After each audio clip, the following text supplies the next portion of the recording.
What if I told you there's a new Bitcoin miner that you can plug in at home to a normal outlet that has the performance of an S21 and the added benefits of providing heat during the fall and winter? And oh, better yet, it's almost completely silent. Let me introduce you to the new BitChimney from the team over at Altair Tech. All right, let's take a look at the new BitChimney from the team over at Altair Tech. I'm going to be installing this in my son's bedroom as it is above our garage, and it gets rather cold. So it looks like we do have some instructions here. We're probably just going to wing it, but we may come back to the instructions if we have trouble. All right, because I just want to see what's inside, I'll be honest here. This thing is huge. I did not expect it to be this big. That's what she said. All right, so let's open this up here. Dang, this is nice. This is real nice. This is actually designed for actual heating versus just a Bitcoin miner. Wow, I expected the outside of this to be like plastic, and this is far from it. This is, wow, this is really, really nice. And it's heavy too. All right, we're gonna put that on the ground here. Guys, check this out. Here, a little perspective on size. There is a KS0 Ultra. Like, this thing is not small. All right. Woo! Moment of truth here.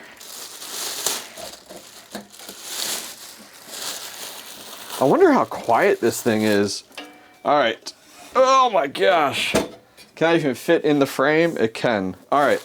We are going to take a look at this thing because this is cool. All right, so got the Altair Tech logo there, BitChimney at the top. I like it. So at the very top here, which I assume this is the exhaust end, I'll put this towards you guys. This is like aluminum, metal, I don't even know what this is, but it is nice. So we got two really big fans here, 120 millimeter fans. I was trying to see if I could read much on here. It says G-Lid Gale for the brand. I imagine these aren't that loud. Like, I imagine that, I'm hoping they aren't versus like high RPMs because it is meant to be a heater. Let's go ahead here. I'm gonna go this way. I definitely, ooh, Wi-Fi reset. That is cool. So I definitely want to open this up and see what's on this side of it. These are the only screws I've seen so far. Now, if we take a look here, look, we got Ethernet. The fact that it has Wi-Fi is sick. And then on this side, I assume this is our intake. Oh, look at this. We got our power right here. And we have our toggle switch, which is nice, which that'll be pretty cool. I'm not seeing, I wanted to see if there were more screws to make this easy to open. I might have to like undo a bunch to open this all up. So I might just open up this side to get started. Because I'm really curious of what's inside this unit here. Yeah, look at that. I love this. This is totally like, oh, I love it. Okay, cool. So let's take a look from what we can see here. I can see one hash board in there. Okay, so we have our ribbon cable coming off of our S21 hash board.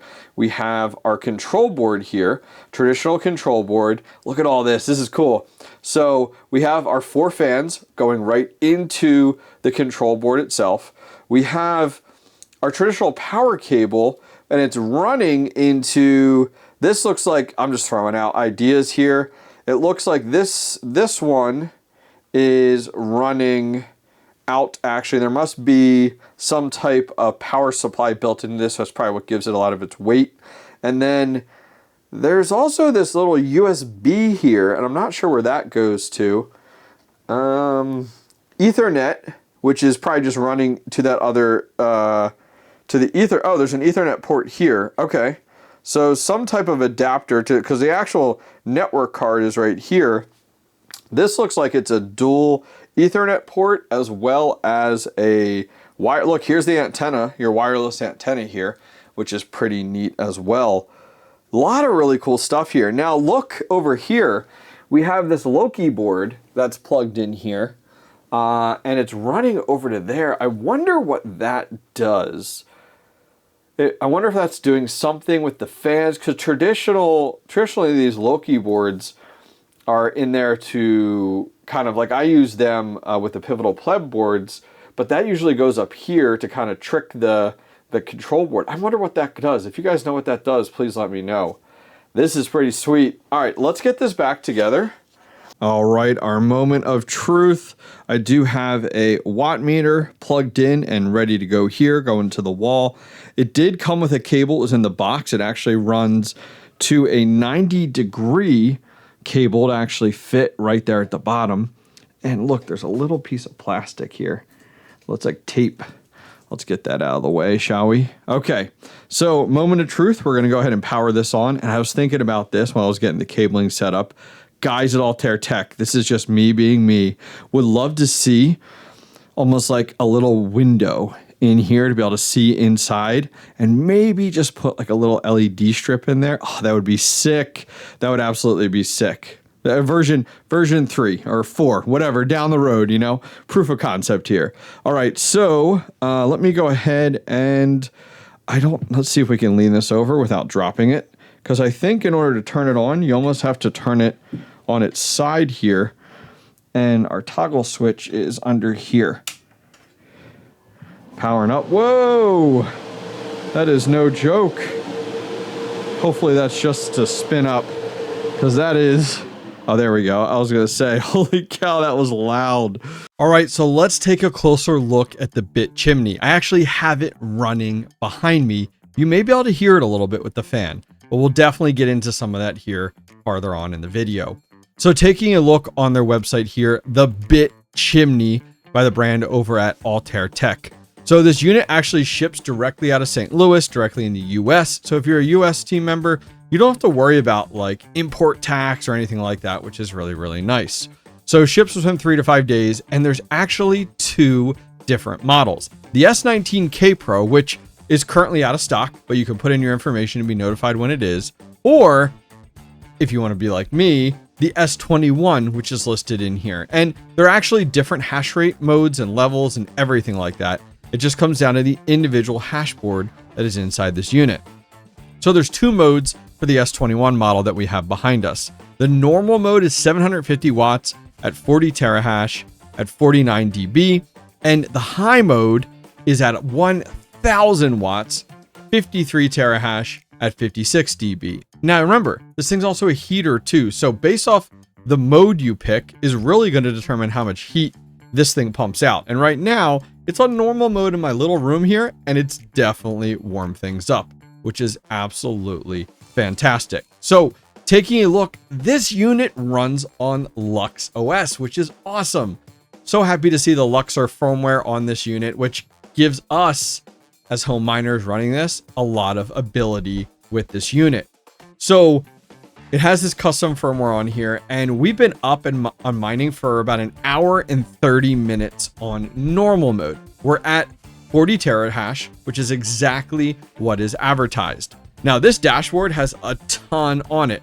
One of the things you guys can see right away is that it has 1 hashboard in it. We talked about that previously, and you can actually go over here to preset profiles, and you can see how each individual chip on this board is performing. And we're green across the board, which is fantastic, but I love this level of visibility, especially with something custom like the BitChimney over here.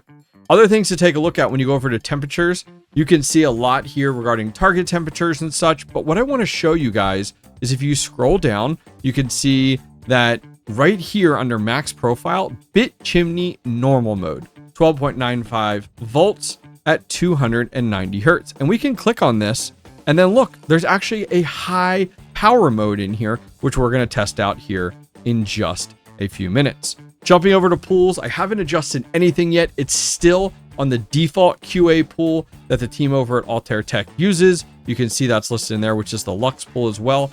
And if you guys aren't familiar, the nice thing is with the BitChimney, you get to take advantage of all of the Luxor firmware kind of benefits and features. One of them in here, I remember from a past video of installing this, is you can actually do hash rate splitting. So I could have this go to 2 different pools at the exact same time, and you could split this up a variety of different ways. You could say, you know, X amount of hash rate here, X amount of hash rate here, and vice versa, which is sweet. I do like the fact that we do have visibility into the logs. There's a lot of these like heaters that come out there, and your visibility is very limited. I do like the fact that we can see, even at the log level, what is going on with this unit, especially if we end up having a problem.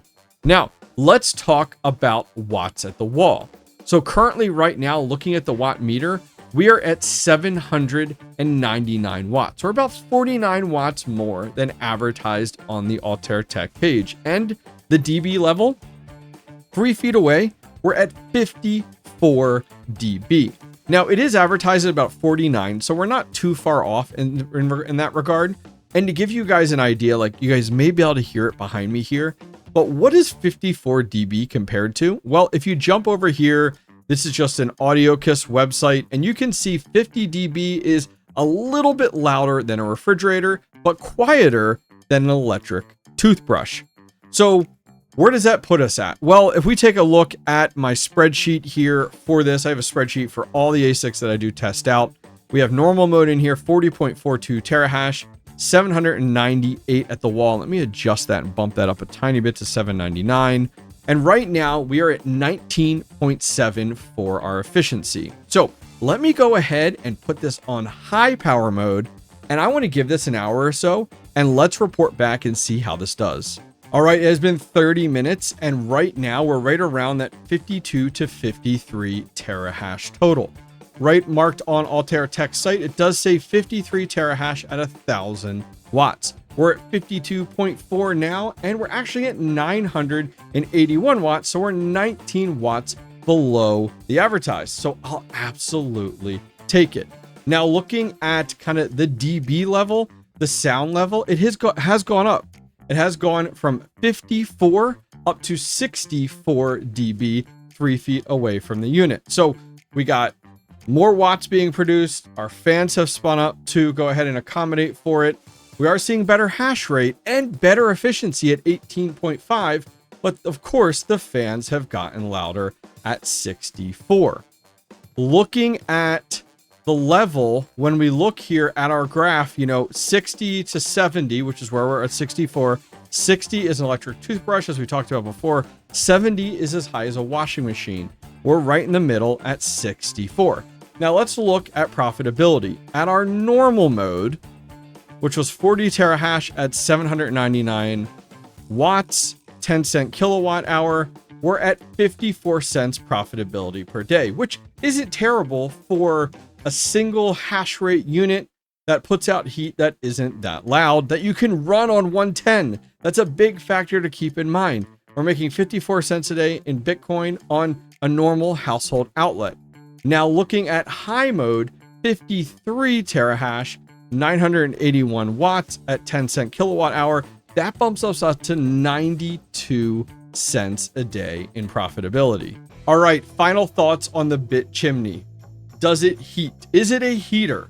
Yes, we've checked off that box, which is its main original objective. Does it mine Bitcoin? Yes. Are the watts as expected? Yeah, it's actually pretty dang efficient there, which works out well, especially on high mode, which we got rocking behind us at 18.5. Now, is it silent? No. I think the fans could use some improvement. I think on normal mode, I couldn't run this in an office just like this and jump on a Teams call for a meeting. However, on normal mode at 54 dB, if this was in another room, like I plan to put it out in the basement here in a larger area, larger room, I think it's completely fine. As you get farther and farther away from it, the dB level drops off and you don't even have to go that far. So I think it would work out there. My last thought on this unit, which I really ran into challenges with, was that network adapter that does wireless and also does wired. I had a lot of trouble with that. You gotta remember, wireless is not native to the control boards that this was that we saw inside, which was a Bitmain control board. So I had a bunch of trouble with that. It just wasn't working as intended. I actually ended up going and disconnecting it and just running Ethernet straight to the actual control board. Now I'm going to give it another chance, try to figure it out, because if I want to move this to my garage or to my son's bedroom above the garage, I think the BitChimney is going to be a great solution. Guys, if you guys are interested in this unit, you want to learn more, I'll put a link directly down below with a discount code for Altair Tech. Thanks for watching. What's up, guys? Sorry to interrupt your video, but want to keep you in the know. So are you new at mining, or you're just looking to step into it? You're not sure what hardware you want to buy, you're not sure what build you want to do, need some help? Maybe you're building your first mining rig and you literally need help step by step installing HiveOS. Maybe you're so far away from mining, but you're looking at it and you just need somebody to bounce some ideas off of. Well, I offer one-on-one calls with the community, and I've done boatloads, some really cool ones. I've helped people set up ASIC miners in the Dominican Republic. I've helped someone troubleshoot their very first GPU mining rig. I've chatted with a guy looking to open up a farm and just wanted a sounding board. I've helped someone else build and set up and configure their brand new Caspa miners. Well, I'm here to help, and I'd love to work with you. If you guys need one-on-one help, I offer it, and I love doing it. So there's a link directly down below to thehobbyistminer.io. Go over there and schedule some time with me. All right, back to the video.